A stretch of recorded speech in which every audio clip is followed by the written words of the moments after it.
Yeah. Yeah. You like the weather better up in Vancouver as opposed to Georgia? Or? I didn't mind Georgia. I loved Atlanta. Yeah? It's a great city. Even at 100-something degrees? I didn't mind it. I love the heat, so it never bothered me. Everyone always, a lot of people moan about the heat down there, but it's a great city. It was fun. Sweating. It was good. Vancouver, I love because I'm from Canada, so that's nice. But it is the shitty season, so it's going to be six months of rain, which is generally Vancouver during that time period. So it would have been nice to shoot in the summer. It would, yeah. I would have. When it's gorgeous there. Road around. Yeah. Brought the bike out. Well, that's better than the show when it's 12 months of ice, right? Yeah, and we're inside, so it really. I guess it's appropriate to go during the winter. Yeah. Any other significant differences between the two experiences on the two series? Between what? Like the Walking Dead and Snowpiercer? Yeah, I mean every project is different. In which in terms of production and also the character that you play. Well, yeah, I mean in terms of production, we're obviously on a train, so it's a whole different. On set, as opposed to The Walking Dead, we're usually outside a lot. On location. So that's that for that. And then for the characters, I mean, again, I think a lot of these characters, Pike and Simon, it's more an actor's choice to portray them with as many different colors as possible, not knowing where they're going to go. So I didn't know where, Simon was going to introduce Negan, and I didn't know what was going to happen. So portrayed him with as many different sort of angles as I could pack into a episode, so that writers and producers could maybe do as many different things with him that they wanted. Maybe we could fit him into this. Maybe he could join with this group because he can do this. And Pike is similar for that too, not knowing where he's going to be or go other than I'm in the tail. Let's put as many different colors out there so that they might, go, maybe he should, I heard him singing. Maybe he should be in the cabaret. Oh, bless you. Oh, amazing. Thank you. Is this okay for sound? Is everyone right? Perfect pretzels. I mean, what a fucking great thing to. Let me forewarn you. You're gonna want something to drink before you really get started on this. We both just got really hungry really quick. So is that? I was interviewing somebody one time, and he got pretzels. He got one of the New York pretzels, and he started eating it, right? And he goes, "Oh, I think I made a mistake." They're not the quietest thing to eat, but they're not terrible. They're not terrible. Is there anything you guys could tell us about the backstory of your characters before the train? I'll eat pretzels and you go. Well, I can't say much, other than, yes, I was a performer and I had this amazing ability to be able to kind of read people's minds, get a read on someone, It's not a totally psychic connection, but it is an empathic connection to people, and to be able to get them out of their pain and get them away from what is hard for them. So to be able to almost like talk them through like a therapist, I guess, but more of a holistic therapist, like an empath, but also performer and originally the like madam of a brothel. So able to connect people with certain women to help them, get away from their problems for a little while. Got to bring that shit back to the tail. Yeah. Girl.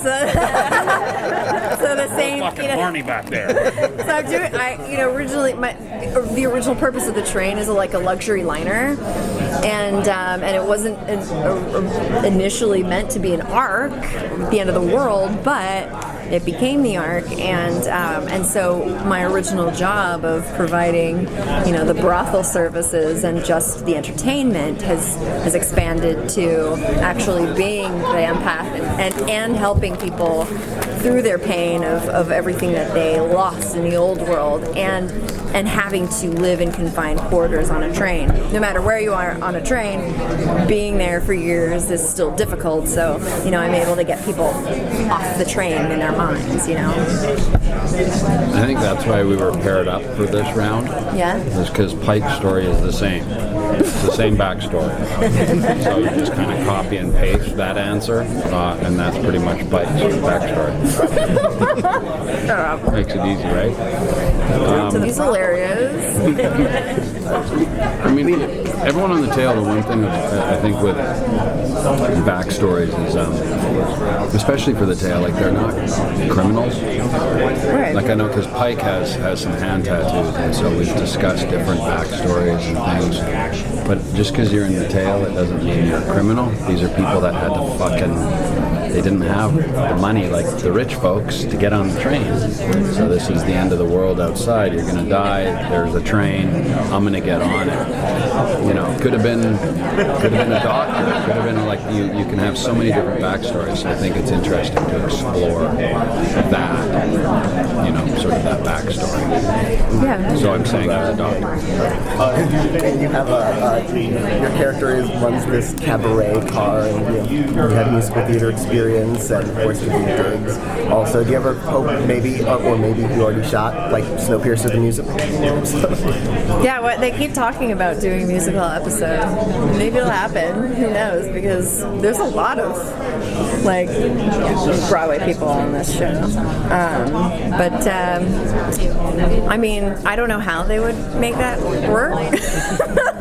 I didn't know how they were going to make the singing kind of work, but they did. And they also made it storyline driven too, which is really cool. So it's essentially kind of musical, like a musical theater thing whenever there's a performance. So, I mean, it'd be cool if they did a musical version, but who Isn't that would write always it? jumping the Who shark would when you write do it? that? Yeah. Well, there could be like a gas leak or something, and everyone hallucinates that it's a musical or something. True. Yeah. Get Joss Whedon to come in like he did with Buffy and just do something there. Right. Yeah. I was actually curious, since your background is theater, where you're basically doing the same performance every night, is that very different from doing a series where you don't know what's coming next every night? Oh yeah. Very, very different. With theater, you get to live the story to its fruition every single night, whatever your story may be. With TV film, you film a tiny section of the story, and you film it 100 times in one day, and then you never touch it again, and you film out of sequence. And it's like putting a puzzle together in a wide space of time. And you might not know your full journey. Yeah, and you in don't the know theater, you know your journey, but you get a script. We haven't got all 10 episodes. Yeah, with you don't a know the journey. series, have no idea where you're Which headed. method of acting do you prefer? On stage or on TV? That's like picking a favorite child. Like I don't want to make one child feel bad, but I do love I love the whole scope of it because I'm still telling story. It's just a different way, and this is new for me. So this is my first series, so this is new. So I'm like treading on new water, and so always whenever you go into something new, it's more uncomfortable than what you're used to doing. So I can't really answer that question. Okay. Yeah. Fair enough. It's all just different, different techniques, really. Theater, film, TV, video game. It's super like a motion capture. It's all about the words. You're still, that's your job as an actor, is those words. So it's just, it's different when obviously, the full journey versus it's just like if you're in a motion capture outfit or if you're in the theater, it's just a different technique. But as an actor, you're still, you got your words and that's your job is to tell. Variations on the theme, right? Yep. Yeah. Pounding these fucking pretzels. I'm almost finished. Really? Yeah, I'm starving. I think it's emotional eating more than anything. I've never done motion capture. That's one thing I've never done. And I don't know, how people wear a green suit and then they're like in green suit with dots opposite each other, being like... And you're talking to a tennis Right, yeah. I don't know how... I'm sure I'll cross that path when I get there. It's the truest form of like having to commit to a choice because you can't lie in motion capture because you don't have anything to act with. You have to make people believe you're at this table with these people. That's so cool.